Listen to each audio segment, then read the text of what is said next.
Mesdames et messieurs, chers amis et familles, je veux vous partager aujourd'hui un sujet qui, bien que nous poussant à réfléchir sur les ténèbres de l'histoire et de la foi, peut aussi nous éclairer sur les espoirs que nous portons pour un avenir meilleur. Les scénarios apocalyptiques impliquant l'Antéchrist sont un thème qui a préoccupé les croyants et les théologiens depuis les débuts du christianisme.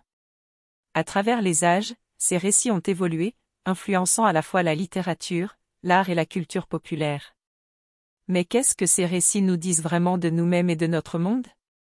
Tout d'abord, il est important de comprendre que le concept de l'Antéchrist trouve ses racines dans les Écritures bibliques, notamment dans les Épîtres de Jean et dans l'Apocalypse de Jean. L'Antéchrist est souvent décrit comme une figure de malignité qui cherche à détruire tout ce qui est bon et saint. Cette entité est à la fois un opposant direct à Jésus-Christ et un symbole de la séduction et de la tromperie.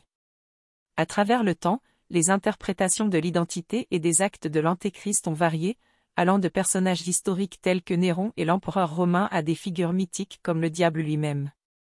Les scénarios apocalyptiques qui incluent l'Antéchrist mettent souvent en scène un monde au bord du chaos, où les valeurs morales sont inversées et où la vérité est déformée. Ces récits décrivent souvent un climat de peur et d'incertitude, dans lequel les croyants sont mis à l'épreuve et où la foi est le seul refuge face à l'adversité. Cependant, loin d'être simplement des exercices de pessimisme, ces scénarios servent également à rappeler l'importance de la résilience, de l'espoir et de la solidarité en face de l'adversité. Mais que nous disent ces récits de nous-mêmes? Pourquoi ces thèmes persistent-ils dans notre imagination collective? Je crois que c'est parce qu'ils touchent à des aspects profonds de la condition humaine. Ils nous parlent de notre peur de la perte et de la destruction, mais aussi de notre espoir en un salut et en une rédemption.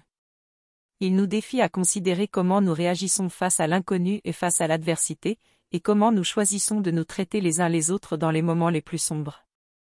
De plus, les scénarios apocalyptiques impliquant l'Antéchrist nous poussent à réfléchir sur la nature du mal et sur la présence du bien dans notre monde. Ils nous encouragent à nous interroger sur ce qui constitue la véritable identité de l'Antéchrist. Est-ce une entité externe, une force destructive qui vient de l'extérieur, ou est-ce plutôt une représentation de nos propres faiblesses et de nos propres ténèbres intérieures?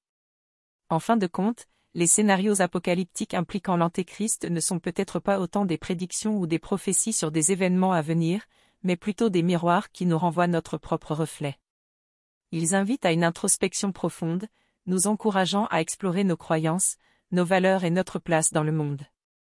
En confrontant ces ténèbres, nous pouvons trouver une lumière plus vive, non seulement pour nous guider à travers les temps difficiles, mais aussi pour nous rappeler la force et la beauté de l'espoir et de la résilience humaine. Merci de m'avoir écouté partager ces réflexions. Que ces mots vous laissent avec une pensée à méditer et peut-être avec l'espoir qui nous unit tous.